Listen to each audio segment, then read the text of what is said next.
Bienvenue sur Thailand News, toute l'actualité de la Thaïlande en français. Édition du 18 novembre 2025, la Thaïlande rejette l'arrivée de Starlink, invoquant des risques pour la sécurité nationale liés à l'exigence de propriété étrangère à 100% par SpaceX. Thai Airways annonce un bénéfice de 4,42 milliards de bahts au troisième trimestre 2025, en baisse de 64,6% par rapport à l'année précédente, malgré une amélioration structurelle et un retour en bourse historique. L'armée thaïlandaise condamne le Cambodge pour le redéploiement d'un soldat précédemment libéré pour raisons humanitaires, dénonçant une violation des principes de droit international. Kampeng Phet, un étranger choque la ville en faisant ses courses nues à moto avant d'être arrêté et condamné pour outrage public.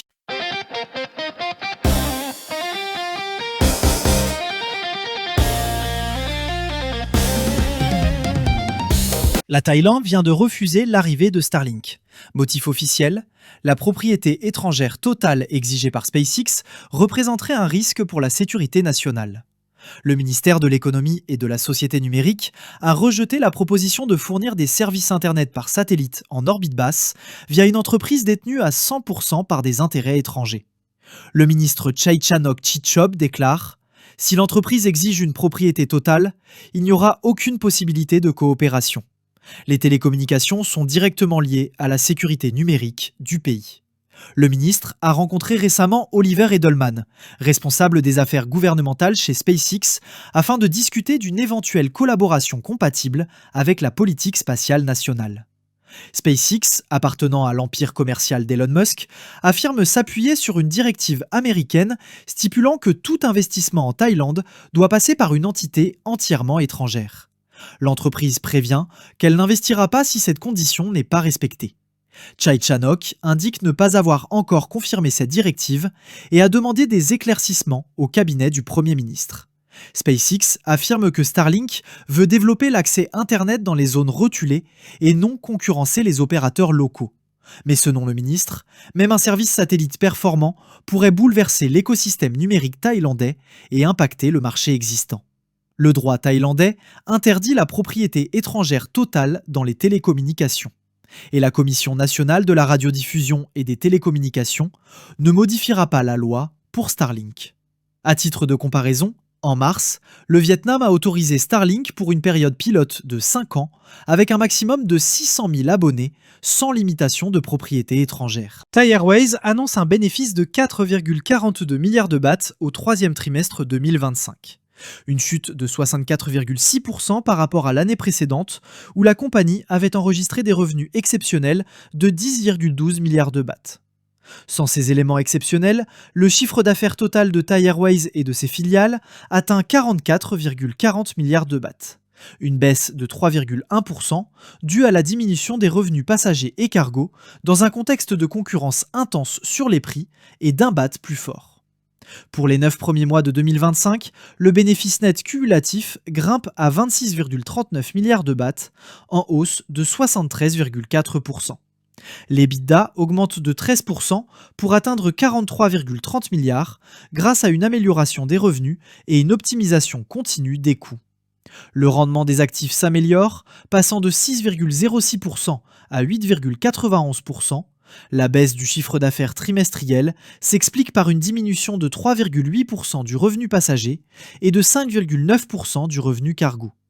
Mais la compagnie réduit ses dépenses totales de 7,2%, notamment grâce à une baisse de 15,1% des coûts de carburant. Résultat, un EBITDA trimestriel de 12,41 milliards de bahts, en hausse de 13,4%, et un bénéfice d'exploitation avant frais financiers en progression de 19% à 8,56 milliards de bahts. Sur le plan opérationnel, le taux de remplissage des avions atteint 76,8% contre 76,1% un an plus tôt. Le revenu par passager kilomètre progresse de 4%. Thai Airways reprend ses liaisons européennes, dont Bruxelles depuis le 1er décembre 2024, et augmente les fréquences vers des destinations clés comme Shanghai et Denpasar. L'armée thaïlandaise de la deuxième région a fermement condamné le Cambodge, après des informations affirmant qu'un soldat précédemment détenu par les forces thaïlandaises et libéré pour raisons humanitaires aurait été renvoyé au front. Dans un communiqué officiel, l'armée qualifie cette décision d'inhumaine, suite à un article des médias en ligne cambodgiens présentant le soldat comme un héros revenu au combat après guérison. Selon la deuxième région, le soldat faisait partie des combattants capturés lors des affrontements dans le district de Kantaralak, dans la province de Sisaket, entre le 24 et le 28 juillet. 2 détenus, dont ce soldat, avaient été rapatriés en raison de leur état de santé critique et de troubles mentaux évidents. Avant sa libération, il avait signé un engagement à ne pas retourner au combat. L'armée thaïlandaise affirme que sa réaffectation viole les principes humanitaires et renforce la position selon laquelle les 18 détenus restants ne seront pas relâchés tant que les hostilités se poursuivent. Se référant aux normes internationales, l'armée souligne que les anciens prisonniers de guerre ne doivent jamais être renvoyés de force au combat et que les personnes présentant des troubles psychologiques doivent recevoir un traitement approprié avant toute mobilisation militaire. Elle prévient que l'envoi de personnel inapte au combat pourrait constituer une violation grave des standards humanitaires et des droits humains. À Kamphaengphet, un étranger a créé la surprise lorsqu'il est entré dans un magasin du centre-ville à moto, totalement nu. L'homme, un ressortissant occidental d'une trentaine d'années, a fait ses courses vers 7h30 du matin, semblant indifférent au regard choqué des habitants. Avant de repartir, il a brièvement tenté de se couvrir avec sa main. La police a rapidement identifié l'individu.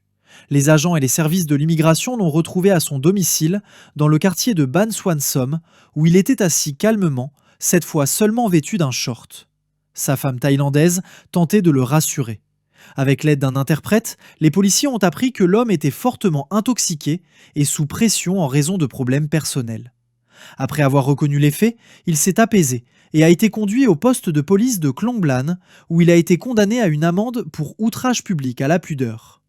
Sa femme explique qu'ils sont mariés depuis 3 ans et parents d'une fillette de 2 mois. Selon elle, il avait marché 5 km depuis une gare routière pour la rejoindre, après avoir bu une caisse de bière et fumé du cannabis. Elle indique également qu'il souffre de dépression et avait déjà tenté de mettre fin à ses jours à l'étranger sans avoir reçu de traitement. Il prévoyait de rentrer dans son pays à la fin du mois pour se faire soigner. Elle présente ses excuses au public et affirme avoir tenté de l'empêcher de sortir, mais il lui aurait répondu que ce comportement était normal dans son pays. Kamphaengphet, province du nord de la Thaïlande, comptant environ 700 000 habitants, est généralement peu concernée par des incidents impliquant des étrangers. Les affaires liées à la nudité ou à des comportements inappropriés sont plus fréquentes dans les zones touristiques. Merci d'avoir regardé. Abonnez-vous pour ne rien manquer de l'actualité en Thaïlande et partagez autour de vous. À demain, même heure.